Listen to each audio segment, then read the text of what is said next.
เล่นหัวเดียวถ้าจิ้มหมูก่อนจะหูว่าฟานแต่นะครับพี่น้อง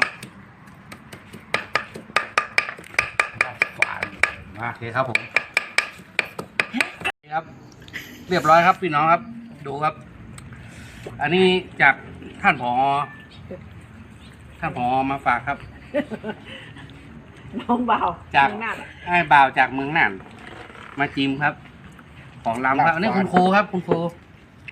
ครับลำก่อนครับคุณครูครับ อันอ่ะ สุดยอด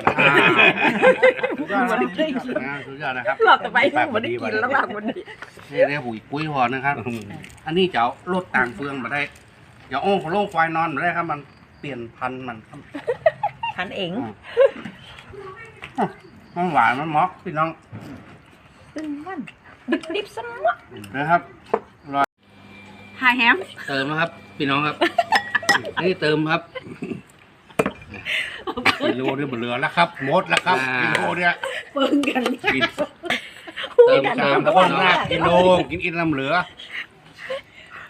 เอาไปคั่วหน่อยเดียวอ่ะอินดูไม่ยิงเอาไปคั่วแบ่งไปคั่วปะ มันเป็นยังมันเป็นยัง อันนี้ฟานนะครับพี่น้อง อันนี้ซ่านะครับซ่านี่ซ่าดำและฟาน